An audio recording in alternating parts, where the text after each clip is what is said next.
हम लोग श्रीमद् भागवतम के तीसरे स्कंद के चौथे अध्याय के 7वें श्लोक को आज पढ़ रहे हैं। तो इसमें क्या है, पिछले श्लोक में उद्धव जी ने कहा कि भगवान जो आपकी लीला है वह बड़ी विचित्र है और समझ में नहीं आती, विरोधास्पद लगती है। आप यद्यपि कालात्मन हैं, काल स्वरूप हैं, तो भी आप काल यवन के भय से भाग जाते हैं और दुर्ग का आश्रय लेते हैं। श्लोक देख लेते हैं, देख लीजिए, पुराना श्लोक दिखाइए।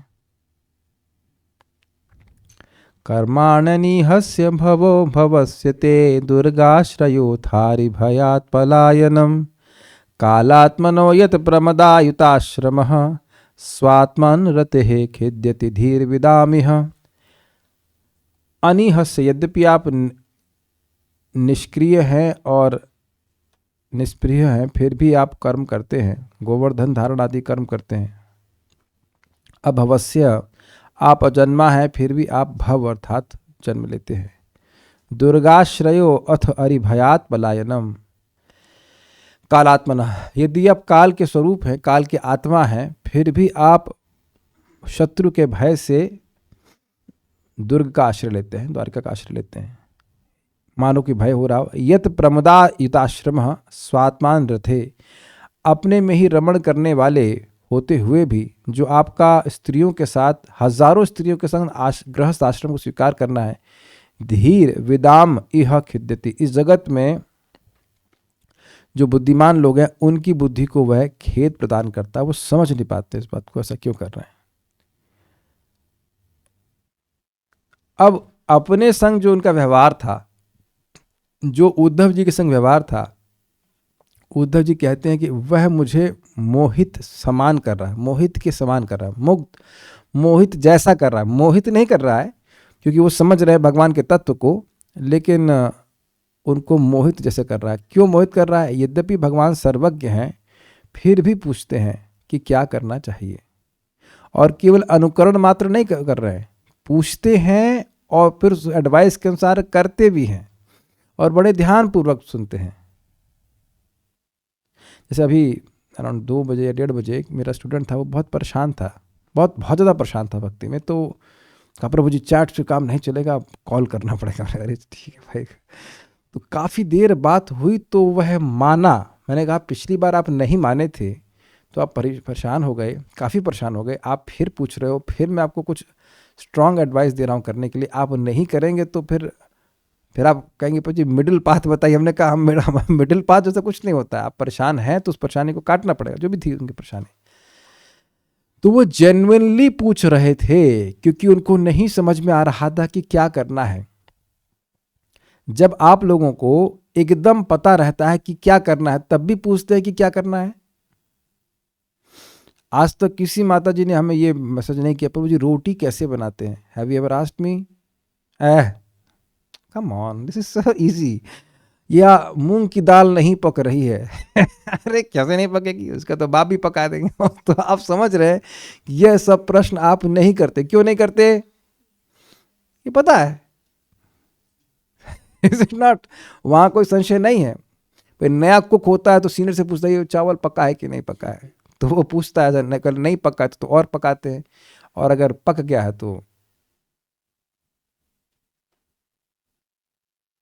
तो वह मैं देखिए मेरा फ्लो टूट जाता है। क्या बात कर रहा था मैं? हाँ, तो जो कुक है वो पूछता है कि चावल जो है वो पका है कि नहीं पका। उसको नहीं पता। जिसको पता होता है जब बेस्ट तो हाँ ठीक है। तो जिसको पता हो और वह पूछे और ऐसे पूछे कि बिल्कुल नहीं पता है, तो ये मोहित जैसे करने जैसी बात हो जाएगी। ये उद्धव जी श्लोक में कह रहे हैं। तो इसीलिए वह कह रहे हैं कि आप अपना तत्व का ज्ञान दीजिए ताकि हम आपकी लीला को समझ सके। नहीं तो बड़ा विरोध लगता है। मेरे पीछे बोलिए, विरोध है ना? ये विरोध है कि सब कुछ जानते हुए भी वह पूछ रहे हैं। मेरे पीछे बोलिए। अभी और बातें आएंगी, मैं तो इंट्रोडक्शन दिया है। मंत्रेषु मां वा उपहूय त्वम् अकुंठिता खंड सदात्मबोधः। मंत्रेषु मां वा उपहूय त्वम् अकुण्ठिता खण्ड सदात्मबोधः। पृच्छे प्रभो मुग्ध इवा प्रमत्तस् तन्नो मनो मोहयतीव देव। पृच्छे प्रभो मुग्ध इवा प्रमत्तस् तन्नो मनो मोहयतीव देव। मंत्रेषु मां वा उपहूय यत्त्वम् अकुण्ठिताखण्ड सदात्मबोधः। मन्त्रेषु मां वा उपहूय यत्त्वम् अकुण्ठिताखण्ड सदात्मबोधः। पृच्छे प्रभो मुग्ध इवा प्रमत्तस्तन्नो मनो मोहयतीव देव। पृच्छे प्रभो मुग्ध इवा प्रमत्तस् तन्नो मनो मोहयतीव देव। मंत्रेषु मां वा उपहूय यत्त्वम् अकुण्ठिताखण्ड सदात्मबोधः। मन्त्रेषु मां वा उपहूय यत्त्वम् अकुण्ठिताखण्ड सदात्मबोधः। पृच्छे प्रभो मुग्ध इवा प्रमत्तस्तन्नो मनो मोहयतीव देव। पृच्छे प्रभो मुग्ध इवा प्रमत्तस् तन्नो मनो मोहयतीव देव। मंत्रेषु मां वा उपहूय यत्त्वम् अकुण्ठिताखण्ड सदात्मबोधः। मन्त्रेषु मां वा उपहूय यत्त्वम् अकुण्ठिताखण्ड सदात्मबोधः। पृच्छे प्रभो मुग्ध इवा प्रमत्तस्तन्नो मनो मोहयतीव देव। पृच्छे प्रभो मुग्ध इवा प्रमत्तस् तन्नो मनो मोहयतीव देव। हे प्रभु, आपकी नित्य आत्मा कभी भी काल के प्रभाव से विभाजित नहीं होती और आपके पूर्ण ज्ञान की कोई सीमा नहीं है। इस तरह आप अपने आप में परामर्श लेने में पर्याप्त सक्षम हैं, मतलब स्वयं को अपना ही परामर्श दे सकते हैं। किसी परिस्थिति में क्या करना चाहिए आप स्वयं जानते हैं, किसी से परामर्श लेने की जरूरत नहीं है। किंतु फिर भी आपने परामर्श के लिए बुलाया। मानो आप मोहग्रस्त हो गए हैं, यद्यपि आप कभी भी मोहग्रस्त नहीं होते। आपका यह कार्य मुझे मोहग्रस्त कर रहा है। आपने ऐसे नहीं समझ में आ रहा। देखिए, बुलाने का मतलब क्या है। जैसे कभी कभी क्या होता है, रास्ते में कोई व्यक्ति मिल गया तो पूछ लेते हैं, तो उतना सीरियस नहीं है। लेकिन किसी को कॉल करके, फोन पे भी नहीं, बुला रहे हैं तो ऐसा लग रहा है कि इस संबंध में कुछ पता ही नहीं है। कुछ समझ में आ रहा है आपको? वैसे एक ट्रिक आपको बता रहा हूँ, ये केवल ट्रिक है कि अगर आपको मित्र चाहिए तो आप लोगों से मंत्रणा मांगे, क्योंकि लोगों को बड़ा अच्छा लगता है मंत्रणा देने में। लेकिन वहाँ पे हम लोग एक प्रकार का ढोंग कर रहे हैं। जब मंत्रणा नहीं चाहिए, केवल समर्थन प्राप्त करने के लिए व्यक्ति मंत्रणा ले रहा है। वो मंत्रणा लेने का अनुकरण मात्र कर रहा है, उसको वाकई मंत्रणा की जरूरत नहीं है। मंत्रणा मतलब तुंग विद्या, बेटा आपने हिंदी कहाँ तक पढ़ी थी? मंत्रणा का मतलब नहीं समझते। अब उसकी अंग्रेजी में, should I start giving class in English में भी, your English is better than your Hindi. Okay, मंत्रणा मतलब राय उर्दू शब्द है। मंत्रणा तो समझते हैं भाई, ये ठीक है, इसमें ऐसा करना सही है, ये सही है। मंत्रणा वही है जो आप मुझसे लेती रहती हैं, प्रभु जैसे क्या करना चाहिए क्या करना चाहिए, तो क्या करना चाहिए, अच्छा कंपटीशन नहीं चल रहा तो क्या करना चाहिए, समझ में आया? तो ऐसा नहीं है कि आपको पता रहता है फिर भी आप कहते हैं चलो जरा प्रभु जी को टाइम पर, आप मतलब टाइम पास करते हैं। नहीं पता रहता है तब पूछते हैं, है ना? कहीं पूछते हैं ना कि ये ना ही समझ में आ रहा है तो क्या करना चाहिए, ये पॉइंट नहीं समझ में आ रहा, इसे कहते हैं मंत्रणा। हे प्रभु मतलब आप सर्वसमर्थ हैं, सब कुछ करने में समर्थ हैं। समझ में आ रहा है? फिर भी मंत्रेषु, मंत्रणाओं के अवसर पर, अभी मंत्रणा का मतलब क्या है, मतलब मंत्रेषु का क्या कह रहे हैं? देखिए, मंत्रेषु शब्द बहुवचन में है, तो उससे यह सूचित करता है कि केवल एक ही बार भगवान ने मंत्रणा ली हो, ऐसा नहीं है। कई बार मंत्रणा भगवान लेते थे उनसे। जैसे एक घटना ये हुई थी कि जब जरासंध ने 20,000 राजाओं को बंदी बना लिया था, तो उनकी तरफ से लेटर आया कि भगवान के पास कि हमें हमारा मोक्ष कीजिए, हमसे बचाइए। और उधर से एक और लेटर आया कि युधिष्ठिर महाराज को राजसूय यज्ञ करना है। तो यदुवंशी लोग तुरंत तैयार हो गए जरासंध से युद्ध करने के लिए। लेकिन भगवान अब उद्धव जी को बुलाए कि क्या करना है, भगवान को नहीं समझ में आ रहा था। तो वह उद्धव जी को बुलाए तो उद्धव जी कहे देखिए, राजसूय यज्ञ तब तक नहीं हो सकता जब तक कि युधिष्ठिर महाराज का आधिपत्य पूरे विश्व का हर राजा ना स्वीकार कर ले। और जरासंध को उसकी सेना के साथ मारने में बहुत परिश्रम लगेगा, बहुत सारे लोग मारे जाएंगे। हमारा उद्देश्य केवल जरासंध को मारना है, तो इसलिए अच्छा होगा कि हम लोग युधिष्ठिर महाराज के राज्य में जाएं और वहाँ पर अकेले में जाकर के जरासंध को मारा जाए, और उसी के अनुसार फिर हमारा काम आसानी से हो जाएगा। तो और वही भगवान ने किया भी। भीम के द्वारा उसको मल्ल युद्ध के लिए मतलब निमंत्रण दिया, या कह सकते हैं दान में मांगा कि हमें युद्ध चाहिए, मल्ल युद्ध, और इस प्रकार से भगवान ने जरासंध को मरवा दिया। तो किसकी मंत्रणा से, कौन प्रेरणा दिया? तो उद्धव जी दिए। ये बात है। तो भगवान कहे हाँ सही है, यानी सारे यदुवंशियों का मत एक तरफ और उद्धव जी का मत एक तरफ। This is quite interesting. और ऐसी मंत्रणा और अन्य स्थानों पर भी गई। देखिए, अब गोपियों को सांत्वना देने के लिए भगवान उद्धव जी को ही भेजे हैं, तो आप समझ सकते हैं कि वो कितने, हम लोग समझ नहीं सकते, अंदाज लगा सकते कि कितना अधिक वह प्रवर होंगे, उनकी बुद्धि कितनी तीव्र होगी।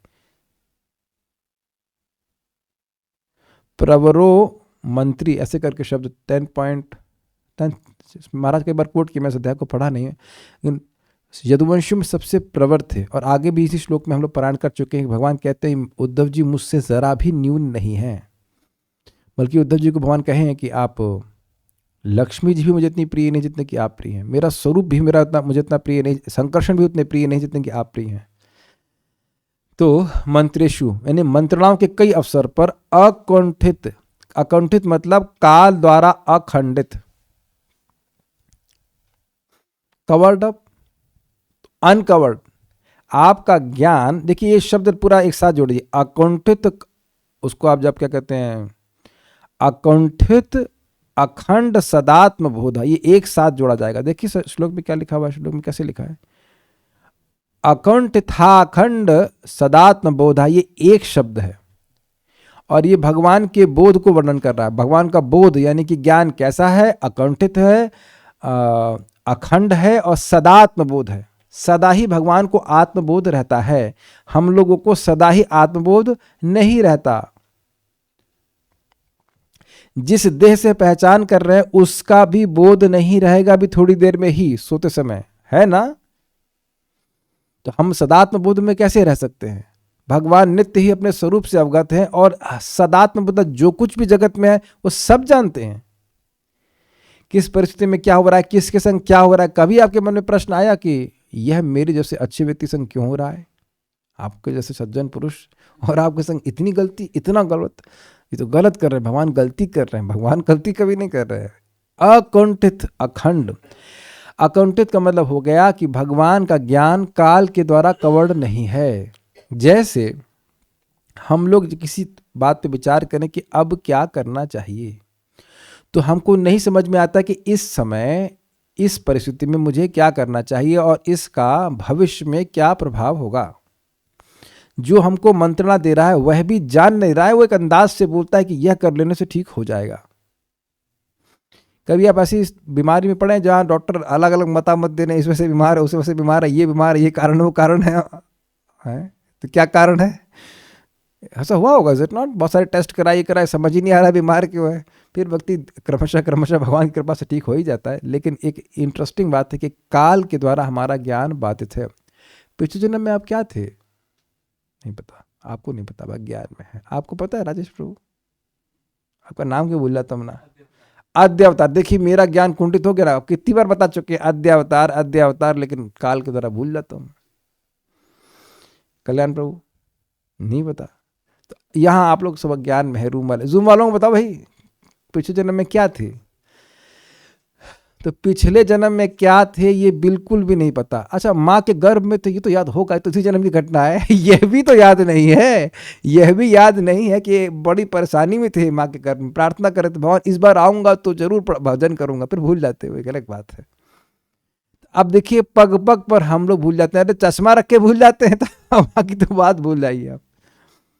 इस प्रकार से हमारा ज्ञान काल के द्वारा खंडित है, इतने समय तक रहेगा, उसका तो भूल जाएंगे। दुख भी भूल जाते हैं हम लोग और सुख भी भूल जाते हैं। अखंड है, आप परिपूर्ण हैं, ज्ञान खंडित नहीं हो रहा है, ज्ञान कवर नहीं हो रहा है, यानी कि भूत वर्तमान भविष्य सबका ज्ञान है और परिपूर्ण ज्ञान है। ये नहीं कि थोड़ा थोड़ा ज्ञान हो, पूरा ज्ञान है। सदात्म बोधा, इसका क्या मतलब हुआ? संशय शून्य संवित शक्ति विशिष्ट ऐसे ज्ञानवान होकर भी, बड़ा लंबी शब्द हो गया। संशय शून्य मतलब किसी वस्तु का ज्ञान होता है लेकिन उसमें संशय रहता है, पता नहीं ऐसा है कि वैसा है। लेकिन भगवान को किसी विषय में कोई ज्ञान है तो उसमें कोई संशय नहीं है। या विपर्य, विपर्य मतलब जैसा है उसकी बिल्कुल विपरीत ज्ञान होना। जैसे एग्जाम्पल आपको दे रहा हूं, 1900 के अराउंड वहाँ पे यूरोप में एक बीमारी फैली थी, प्लेग था। तो लोग यह सोच रहे, साइंटिस्ट ने ये रिसर्च निकाली कि ये बिल्लियों की वजह से फैल रहा है, तो बिल्ली मारना शुरू कर दिए। और फैल रहा था चूहे की वजह से, तो चूहे तो मरे नहीं, बिल्ली मार दिए, तो बिल्ली मर गई तो अब चूहे और तेजी से फैल गए। इसे कहते हैं विपर्य, जैसा है नहीं इसके बिल्कुल विपरीत बात सोचना। तो सदात्म बोध का मतलब है कि भगवान अपनी संवित शक्ति से युक्त है। संवित शक्ति का क्या प्रभाव होता है? समवित, वित मतलब जानना, सम मतलब सम्यक। संवित शक्ति के द्वारा भगवान अपने को भी जानते हैं और दूसरे को भी अपना ज्ञान प्रदान करते हैं। तो भगवान जो स्वयं ही संवित शक्ति से युक्त है तो उन्हें किसी वस्तु के संबंध में संशय हो ही नहीं सकता है। संशय तब हो जब हमें वस्तु का यथात्म ज्ञान नहीं है, कैसी वस्तु है उसका बारे में ना पता होगा, तब संशय करेंगे ऐसा है कि वैसा है। जैसे मान लीजिए कोई आपसे मिलने आया तो आपको संशय हो जाता है कि क्या ये मेरा हितैषी है या मेरा सुहृद है। कैसे आप जानेंगे बताइए?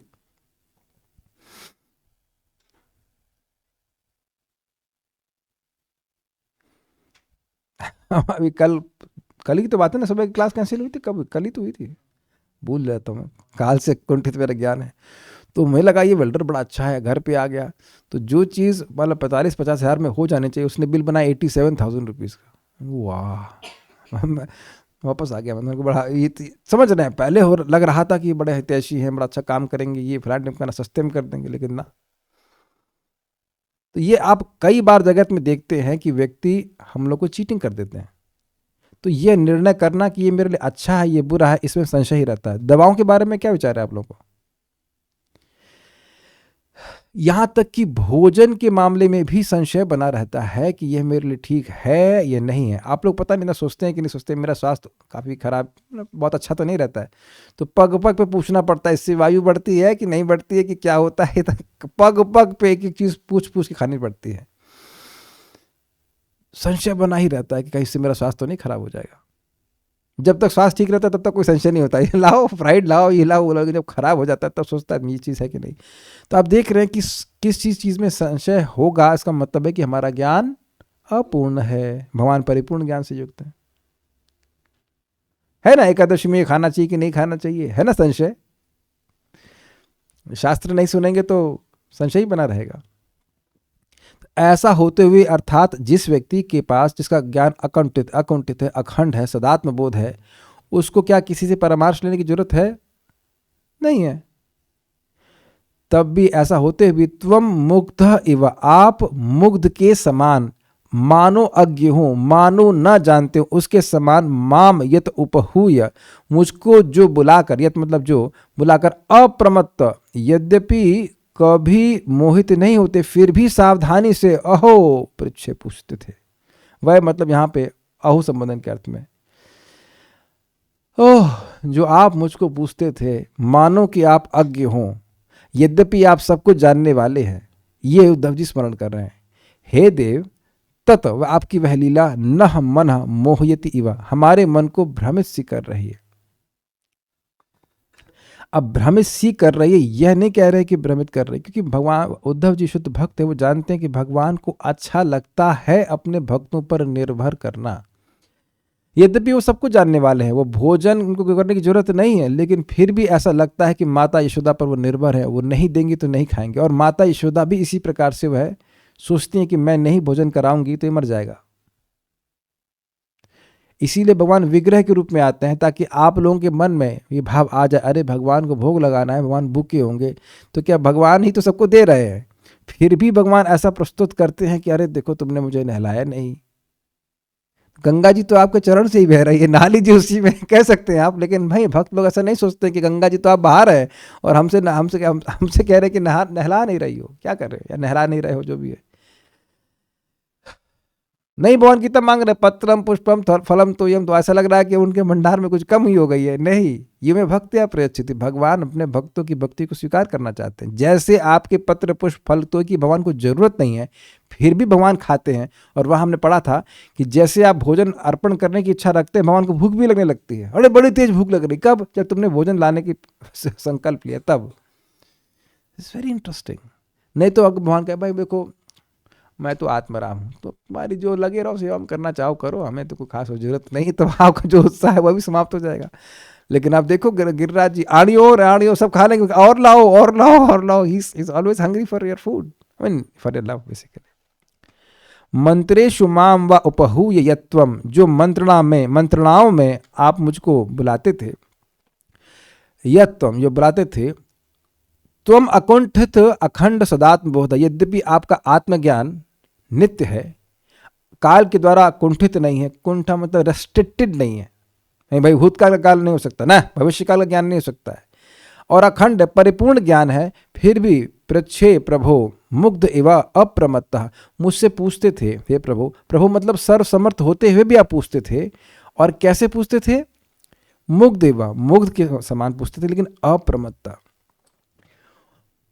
देखिए इंटरेस्टिंग, कोई व्यक्ति मोहित हो, परेशान है, नहीं समझ में आ रहा, उसको कभी एडवाइस देंगे तो ध्यान से सुनता है। लेकिन जिसको पता हो और फिर कोई बोले तो ध्यान नहीं देगा। मैं समझा पा रहा हूं? आपको पता हो पहले से, फिर कोई व्यक्ति बात बोलता है पता है भाई क्या है, you will be little complacent से कहना चाहिए। लेकिन यहां भगवान ऐसे ध्यान से सुन रहे हैं, अच्छा अच्छा अच्छा अच्छा, इट्स वेरी इंटरेस्टिंग। कभी हमें कोई रोग हो जाता है तो डॉक्टर के पास जाते तो बड़े ध्यान से सुनते हैं कि डॉक्टर साहब बोल क्या रहे हैं, क्योंकि आपको अपना इलाज नहीं पता है, भगवान को पता है, फिर भी बड़े ध्यान से सुन रहे हैं। अच्छा अच्छा, प्रमत समझते हैं, प्रमत मतलब प्रमाद मतलब पगलापन, किसी को बुलाओ मंत्रणा के लिए और फिर सुनो भी नहीं। कभी कभी लोग ऐसा भी करते हैं कि आते हैं बात करने के लिए और फिर अपना ही फोन में लग जाते हैं। तो ये पागलपन है कि नहीं? आप मंत्रणा लेने के लिए आए और उसका खुद ही फोन या बुलाया किसी व्यक्ति को और खुद अपना एक मिनट रुकिए, एक मिनट फोन बात कर लें, तो तुम चाहते ही नहीं, इसे प्रमाद कहते हैं। तो अप्रमत्ता का मतलब हुआ कि भगवान वहां पे बिल्कुल ध्यान पूर्वक सुन रहे हैं, प्रमत्त नहीं है, उनका ध्यान कहीं और नहीं है, वो बड़े ध्यान पूर्वक उद्धव जी की बात सुन रहे हैं कि क्या उद्धव जी कहना चाहते हैं। बड़े ज्ञान की बात कहेंगे, भाई देखो हमको नहीं पता चल रहा, इसीलिए कह रहे हैं कि मुग्ध इव अप्रमत्तः तत्, आपका वह जो था कार्य, न हमको हमारे मन को मोहयतीव एव, मोहित जैसा कर रहा है। वो समझ, ये भक्त है तो समझ रहे हैं कि भगवान ऐसा क्यों कर रहे हैं, लेकिन इसलिए कह रहे हैं मोहित जैसा करता है। एक और आशय आप लीजिए, मोहित जैसा मतलब वह भगवान के मुख की ओर देख रहे हैं, और अगर आप विचार कीजिए, मान लीजिए आप उद्धव जी के स्थान पर हैं और आप जान रहे हैं कि भगवान सब कुछ जानने वाले हैं, और फिर भी आपसे पूछ रहे हैं, तो क्या भगवान के प्रति एक प्रेम वश मोह नहीं होगा? मैं समझा पा रहा हूं कि मैं क्या कह रहा हूं? It's little tough to understand what I am trying to speak. आप भगवान के प्रेमी हैं ही, और अब भगवान की महिमा समझ रहे हैं, और आप देख रहे हैं कि अरे भगवान को सब पता है फिर भी मुझसे पूछ रहे हैं, तो क्या ये कुछ यह नहीं आपको महसूस होगा कि भगवान मुझे कितना आत्मीय मानते हैं? मैं समझ, is is very interesting what I am trying to speak. मोहयतीव मीन्स मोहयतीव इव मतलब मोहित जैसा कर रहा है। क्या उस भावना में कुछ कुछ प्रवेश कर पा रहे हैं? भगवान के मुख को देख रहे हैं, भगवान मुस्कुराते हुए पूछ रहे हैं उनसे कि क्या करना चाहिए, तो वह it is to draw out the affection of Uddhav ji. Uddhav ji का जो प्रेम है वो और अपनी तरफ खींचने के लिए करते हैं, मानो उन्हें नहीं पता, जबकि और बड़े ध्यानपूर्वक सुनते हैं। देखिए, किसी भी व्यक्ति से अगर आपको संबंध रखना है तो उसकी बात सुननी पड़ेगी। क्या आपने कभी ऐसा अनुभव किया है कि आप किसी से कुछ बात करना चाहते हैं और आपकी बात काट दे, and you feel very strange? क्या आप लोगों को ऐसा लगता है? आप कुछ कहना चाहें और वो बात नहीं सुन रहा हो, साडी गल सुनो, वो अपनी ही गल सुनाता रहेगा, तो आप डिसकनेक्टेड फील करते हैं। ऐसा कभी हुआ आप लोगों के संग, या हम ही लोग करते ही क्या है बस खाली? Have you ever felt like this? कभी कभी हो जाता नहीं आप, मतलब मान लो पत्नी है तो थोड़ी छोटी अवस्था में, छोटी इन द सेंस जूनियर अवस्था में, तो पति डांट देता है, अरे बोलती ही रहेगी या सुनेगी भी? कभी कभी डांट पड़ जाती है ऐसा कि भाई बोलती ही रहोगी, कुछ सुनोगी भी क्या कह रहे हैं? ऐसा कभी डांट किसी को नहीं पड़ी है? पड़ी होगी। अरे बोलना बंद करो भाई, सुनो भी तो सही कि क्या बोल रहा है। अग्रीड? या पिता से डांट पड़ी हो, या किसी भी अगर मतलब कोई सुपीरियर आपका अगर कोई है इस जगत में, तो उससे डांट पड़ गई होगी कि बोलते ही जाओगे या बस सुनोगे भी? तो भगवान यहाँ पे बड़े धैर्य पूर्वक सुन रहे हैं। ये बात आप आगे भी 6 स्कंद में सुनेंगे। जब देवतागण वृत्तासुर की कंप्लेन लेकर भगवान के पास गए, तो भगवान ने कहा, अरे हमको पता है क्या बोल रहे हो तुम, हम सर्वज्ञ हैं, हम अकुंठित अखंड सदात्म बोधा, तुम तीसरा स्कंद पढ़े नहीं हो, सब जानते हैं, हम सब जानते हैं। लेकिन नहीं, भगवान बड़े धैर्य से सुन रहे हैं, क्योंकि जो व्यक्ति दुखी होता है, बहुत इंपॉर्टेंट पॉइंट है, दुखी व्यक्ति होता है, उसके दुख को सुन लेने से उसका दुख आधा हो जाता है। फिर आप आप कुछ कर पाए ना कर पाए, लेकिन सुन लेने से उसका दुख आधा हो जाता है। तो भगवान तो खैर दुख निवृत्त करते हैं। जैसे कि आपने सुना था, इंद्र भी भगवान के पास आए थे कंप्लेन लेकर, तो भगवान कुछ बोल नहीं रहे हैं, उनकी बात सुन रहे हैं। भगवान ने वहाँ कोई उत्तर दिया ही नहीं है। हम लोग ने विष्णु पुराण सुना, देखो मुझे कुछ सुनाने के लिए आ गया।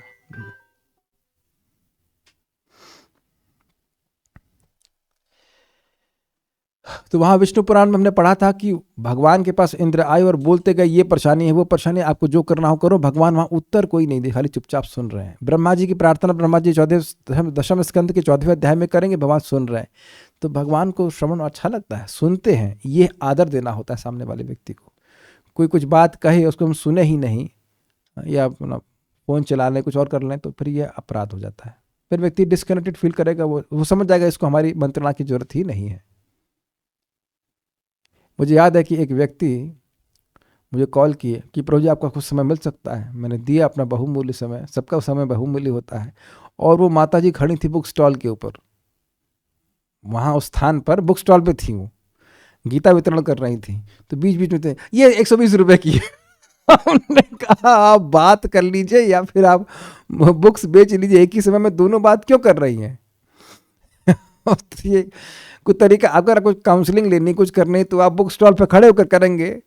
ये 120 रुपये की गीता गीता गीता, हाँ हाँ प्रभु जी बताइए। तो ऐसे में मंत्रणा क्या देंगे आप बताइए? क्या हम देंगे और क्या व्यक्ति स्वीकार करेगा? आप लोगों ने नोटिस किया होगा, कभी आप किसी व्यक्ति से रियली मंत्रणा लेना चाहते हैं, या मान लीजिए कोई आध्यात्मिक जिज्ञासा करना चाहते हैं, then you can not be प्रमत्तः। Do you agree? जैसे मैं यहाँ पे पढ़ के आता हूँ, पढ़ाने के लिए आता हूँ, तो क्या मैं अब ऐसे ही कुछ कुछ खा रहा, रोटी खा रहा हूँ, पानी पी रहा हूँ, ये पानी पीना से खतना कोई दिक्कत नहीं है, और काम करते करते क्या मैं पढ़ सकता हूँ? नहीं पढ़ सकता। समझ में आएगा? नहीं समझ में आएगा। मैं अप्रमत्ता में बोल रहा हूँ कि भगवान इतने पर्सनल है। मैं ये कहना चाहता हूँ, क्या आप यह समझ पा रहे हैं कि भगवान के इस पर्सनल बिहेवियर के ऊपर उद्धव जी स्मरण कर रहे हैं कि भगवान कितने व्यक्तिगत है, सब कुछ जानने वाले, फिर भी वह मंत्रणा ले रहे हैं उसे। तो ये उनको मोहित करती है, मोहित जैसी करती है, अर्थात इट ड्रॉज आउट लव, बहुत हाई डिग्री का प्रेम जो है वह जनरेट कर रहा है उनके प्रति। भगवान कितना हमको कितना मानते थे, ये बात है, यद्यपि उनको कोई जरूरत नहीं थी। ठीक है।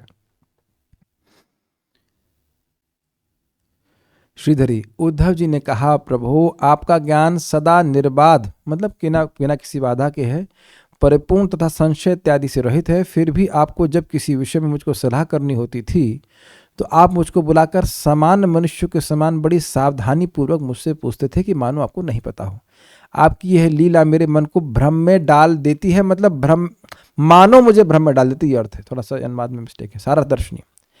जरासंध वध अथवा राजसूय यज्ञ के संपादन आदि विभिन्न उपक्रमों में श्री भगवान निश्चित रूप से मुझे बुलाते एवं प्रश्न करते थे कि हे उद्धव, मुझे बताओ कि मेरा कर्तव्य क्या है। ये प्रश्न तो अर्जुन का था कि मेरा श्रेय निश्चित रूप से कैसे होगा। हे गुरुदेव, हे श्री कृष्ण, आप बताइए। आपके अलावा मैं किसी को नहीं देख रहा हूं कि जो मेरे संशय का निवारण कर रहे, लेकिन भगवान अपने संशय के निवारण के लिए उद्धव जी को बुला रहे हैं। वह सदात्म बोध अर्थात सदैव प्रत्येक वस्तु से अवगत रहते थे। हिंदी समझ में आ रही है? उनका बोध हमेशा बना रहता था तथा अखंड अर्थात परिपूर्ण थे। बोध रहता था और परिपूर्ण बोध रहता था, और अकुंठित अर्थात काल आदि वस्तुओं द्वारा क्लांत नहीं होते थे। ये नहीं कि आज ज्ञान है परिपूर्ण, सब वस्तुओं का कल नहीं है। क्या कहते हैं, अल्जाइमर डिसीज बोलते हैं, क्या बोलते हैं, पार्किंसन या अल्जाइमर बोलते हैं। भूल जाता है व्यक्ति सब कुछ। अल्जाइमर होता है ना, शायद अल्जाइमर होता है, वो तो याद नहीं रहता कि उसे अपना नाम भी याद नहीं रहता। कभी कभी ऐसी स्थिति हो जाती है कि पत्नी और बच्चे का नाम भी व्यक्ति भूल जाता है। तुम कौन हो पूछे, जिसको तुमने जिंदगी भर सहा है ऐसा कहते, या जो तुमको जिंदगी भर सही है ऐसे कह सकते, वही हूं मैं लेकिन लोग भूल जाते हैं, ऐसा हो जाता है। तो काल द्वारा कुंठित हो गया ना, आज ज्ञान है कल नहीं है। यद्यपि वे संविष्ट शक्ति से युक्त थे, तथापि वे एक मुग्ध व्यक्ति की भांति प्रस्तुत होते। मुग्ध मतलब जो मोहित है, उसे नहीं पता कि क्या करना चाहिए। एग्जाम्पल मैंने पहले भी दिया था आपको एक बार, जब भगवान श्री कृष्ण अगासुर में अपने बालकों को, अपने मित्रों को जाते हुए देखते हैं, तो कुछ समय के लिए मोहित जैसे हो जाते हैं कि अब मुझे क्या करना चाहिए, जबकि भगवान को सब कुछ पता रहता है। अर्थात ऐसे व्यक्ति की भांति प्रश्न करते जो कुछ नहीं जानता था, जबकि सब कुछ जान रहे हैं। किंतु अप्रमत्तः अर्थात भगवान प्रस्तुत परामर्श के प्रति असावधान नहीं थे। ऐसा नहीं है कि खाली वो है बस अनुकरण कर रहे हों नहीं जानने का, वो वाकई बहुत ध्यान पूर्वक उस बात को सुनते थे। मैं रिपीट कर रहा हूं ताकि बात समझ में। अप्रमत्तता का मतलब क्या है? एक ऐसा होता है तरीका सुनने का, घड़ी देख रहा हूं, ठीक है वही बोल रहे हैं, पता है हमको, तो इसे कहते हैं प्रमत्त वे में सुनना, ध्यान नहीं देना। उस तरह से नहीं सुनते थे। एक ही समय में भगवान की मुग्धता तथा उनकी सर्वज्ञता नह मन मोहयति इव अर्थात हमारे मन को मानो मोहित करती है। वाकई मोहित नहीं करती, क्योंकि भगवान के भक्त हैं, उनको समझ में आ रहा है कि भगवान क्यों कर रहे हैं। इस श्लोक में कहा गया है कि भगवान मुग्ध इव अर्थात मुग्ध व्यक्ति की भांति थे। व्यक्ति इतना तो समझ सकता है कि इसका भावार्थ यह है कि वे मुग्ध जैसे प्रतीत होते थे किंतु थे नहीं। क्लियर है? ऐसा नहीं कि भगवान को पता ही नहीं कि क्या करना है। इस प्रकार यह मोहित करता है, किंतु वस्तुतः यह केवल मोहित करता हुआ प्रतीत होता है। वाकई उद्धव जी मोहित नहीं हुए थे। अतः यहाँ कोई असंगति नहीं है। हालांकि वाक्य में कोई ऐसी बात उठाना व्यर्थ होगा जहाँ कथन विरोधाभासी न हो, और इसलिए इस प्रकार की व्याख्या को अस्वीकार कर दिया जाता है। कहने का मतलब है कोई कहे कि नहीं वाकई मोहित कर रहे थे, भगवान को ज्ञान नहीं था, ऐसी कोई व्याख्या को स्वीकार नहीं करना चाहिए। अगर ऐसा, इसके अलावा और कोई व्याख्या नहीं, बड़ा स्पष्ट है कि जब बोल रहे हैं मोहित इव मतलब मुझे मोहित जैसी कर रही थी, मुझे मोहित नहीं कर रही थी। अब आप ये बताइए कि वह क्यों कह रहे हैं कि मोहित जैसी करती थी? क्योंकि वह अवगत हैं कि भगवान का ज्ञान अकुंठित है, अखंड है, सदात्म बोध है। उनको पता है कि भगवान जानते हैं, फिर भी पूछ रहे हैं। आप समझने का प्रयास कीजिए। ऐसा नहीं कि उद्धव जी को अभी ज्ञान हुआ है। ये श्लोक बोल किससे रहे? भगवान से ही बोल रहे हैं। तो उस पुरानी बात याद कर रहे हैं। उस समय भी उद्धव जी को ज्ञान था कि भगवान का ज्ञान अकुंठित है, सदात्म बोध है, और फिर भी ये पूछ रहे हैं जैसे इनको नहीं पता। और वहां उद्धव जी कहते थे अरे आपको सब पता है, फालतू में हमसे पूछते हैं। तो क्या कोई इस प्रकार से प्रेम का आदान प्रदान होता? तो वहां भी बड़े उत्साह से वह कर रहे हैं। अब उस बात को समझ पा रहे हैं क्या? वो मोहित जैसी प्रतीत, मोहित जैसा करता हुआ मानो मोहित करती है हमको। कैसे मैं समझाऊं? It is bewildering, it is very bewildering. जैसे कि वो ब्राह्मण था जो रुक्मिणी का पत्र लेके आया था, तो भगवान कहे खोलिए, खोल के बताइए कि इसमें क्या लिखा है। मानो भगवान को पता ही नहीं है।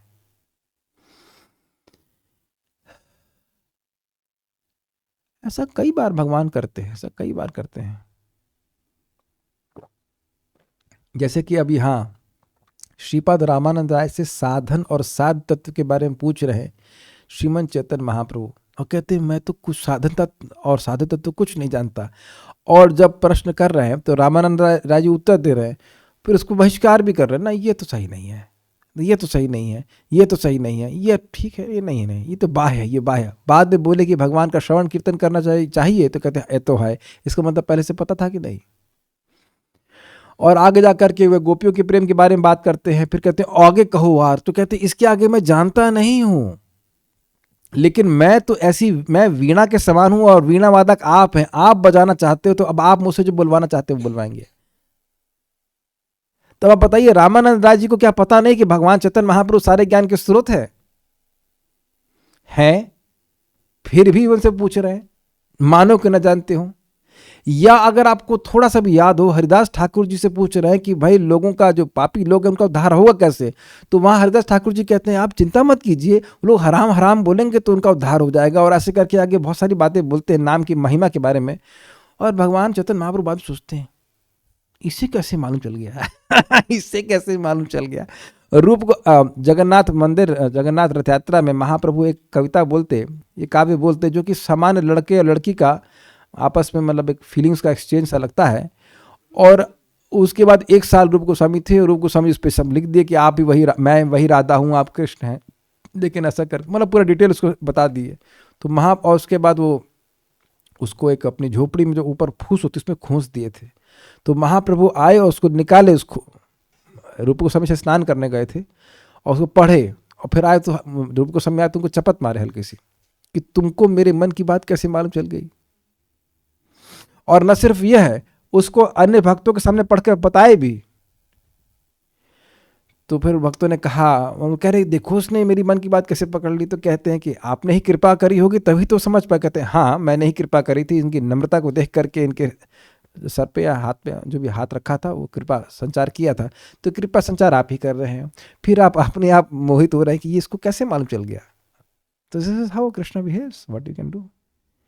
बल्कि अद्भुत बात यह है कि भगवान अपने ही भक्तों को दिव्य गुण देते हैं और फिर कहते हैं देखो मेरा भक्त कितना सुंदर लग रहा है। जैसे एक माँ अपने बच्चे को ही आभूषण पहनाती है कि नहीं, बाद में मोहित हो जाती है, अरे मेरा बच्चा कितना प्यारा लग रहा है। तो प्यारा कौन लगाया? माँ ने ही दिया ना आभूषण। Very interesting, this is bewildering. तो मोहित इवा मतलब मेरे को मानो बिविल्डर करती है, भगवान ये ऐसा क्यों कर रहे हैं। अच्छा मान लो आप उद्धव जी की जगह होते तो आप क्या करते? अंदर से भगवान आपको ज्ञान भी दे रहे हैं कि बोलना क्या चाहिए और बाहर से पूछ रहे हैं कि करना क्या चाहिए, तो आप चुप बैठे रहेंगे?